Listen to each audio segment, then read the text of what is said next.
मंत्री दीपक बिरुवा ने Chaibasa police line में किया झंडोत्तोलन। राज्य के लोगों को गणतंत्र दिवस की शुभकामना देते हुए राज्य सरकार के विकास योजनाओं और उपलब्धियों का किया उल्लेख। आप देख रहे हैं ब्रेकिंग न्यूज चक्रधरपुर। पश्चिमी सिंहभूम जिला मुख्यालय चाईबासा के पुलिस लाइन में 76वें गणतंत्र दिवस पर जिला प्रशासन द्वारा आयोजित मुख्य समारोह में राज्य के भू राजस्व और परिवहन मंत्री दीपक बिरुवा ने झंडोत्तोलन किया। इससे पूर्व उन्होंने शहीद स्मारक पर श्रद्धासुमन अर्पित किया।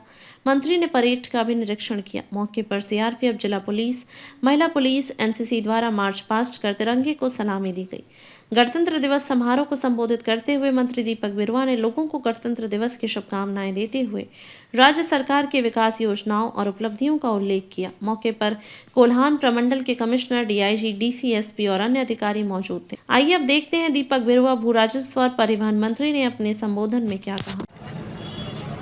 26 जनवरी गणतंत्र दिवस के पावन अवसर पर राष्ट्रीय ध्वज फहराए जाने के सामुदायिक उत्सव में मंचासी कोल्हान प्रमंडल के आयुक्त, पुलिस उप महानिरीक्षक, जिला के उपायुक्त, पुलिस अधीक्षक, उप विकास आयुक्त, हमारे जिला परिषद की चेयरमैन सुश्री लक्ष्मी सुरेन जी, विभिन्न विभागों के उपस्थित पदाधिकारी एवं कर्मचारीगण,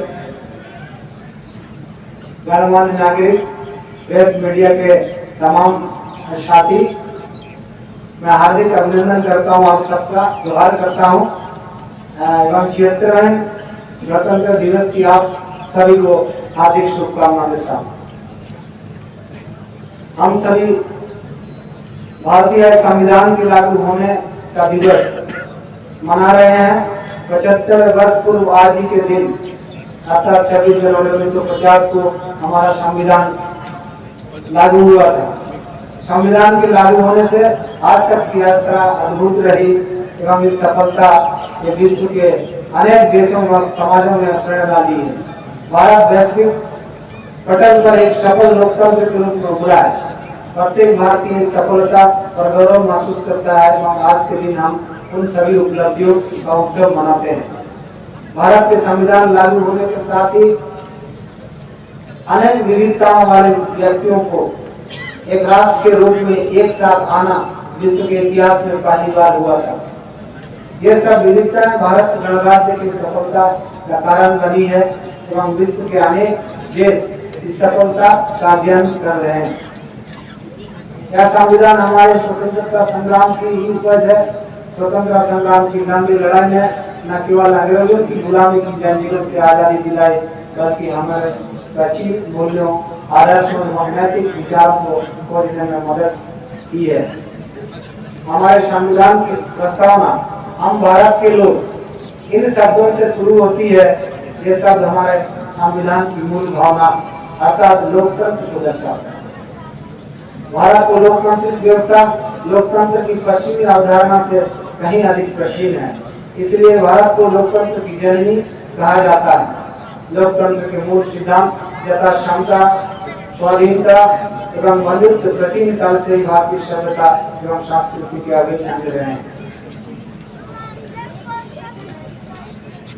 आजादी की लंबी लड़ाई के बाद 15 अगस्त 1947 को हमारे देश विदेशी शासन से मुक्त हो गया, लेकिन उस समय भी देश में सुशासन तथा देशवासियों में क्षमताओं और प्रतिभाओं को स्वतंत्र विस्तार देने के लिए उपयुक्त मूलभूत सिद्धांतों और प्रक्रियाओं को स्वरूप प्रदान करने का कार्य चल रहा था।